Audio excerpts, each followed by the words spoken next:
안녕하십니까. 오경석 법률사무소의 변호사 오경석입니다. 오늘은 지하철에서 여성에게 헌팅을 당한 남자가 한순간 성범죄자가 될 뻔했던 이야기를 들려드리려고 합니다. 자, 어느 날 30대 초반의 한 남자가 있는데, 자, 이분은 지하철 환승통로에서 한 여자를 만났습니다. 자, 만나자마자 서로 핸드폰 번호를 주고받았으며 호감을 가지고 인근 술집으로 이동해서 간단한 술을 마시면서 금세 친해지게 되었습니다.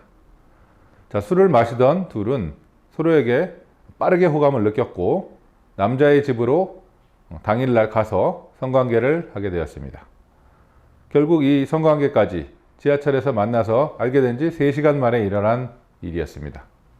그런데 성관계를 마치고 남자의 집에서 잠을 자던 여자의 휴대폰이 계속 울리기 시작을 했고, 여자가 다급히 연락을 몇 번 주고받더니 갑자기 집 밖으로 나가는 것이었습니다.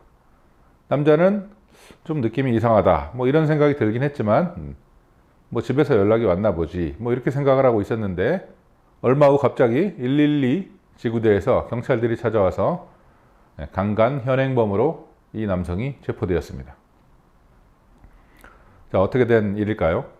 여자는 사실 남자친구가 있었고, 이 남자와 자던 중에 이 남자친구에게서 계속 연락이 온 겁니다.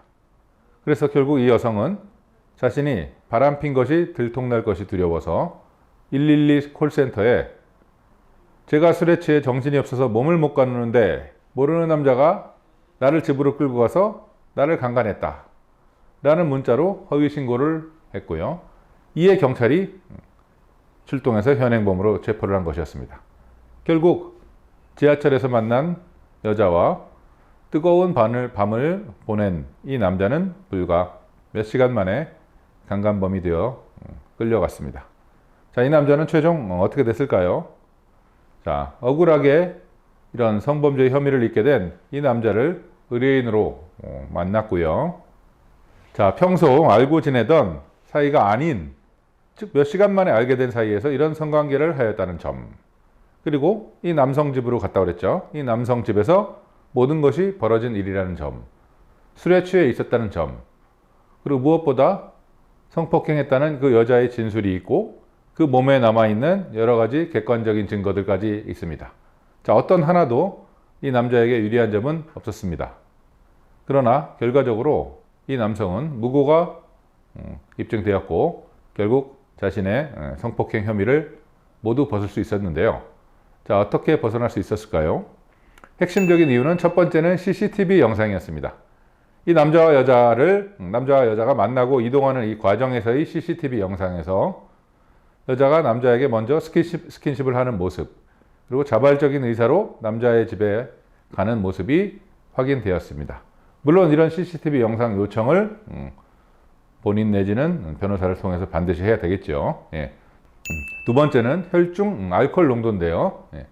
여자는 사건 발생 당일 만취를 해서 이 남자가 자신에게 한 행동에 대해서 자신이 불리한 부분에 대해서는 모두 만취해서 기억이 잘 나지 않는다, 이렇게 얘기했는데요.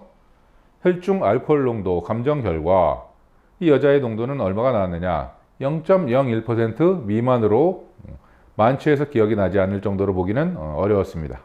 즉, 이 자신의 주장처럼 이 남자가 만취 상태를 이용해서 범죄를 했다라고 할 만큼의 그런 객관적인 만취 상태는 아니었다는 것이 명백히 드러난 것이었습니다.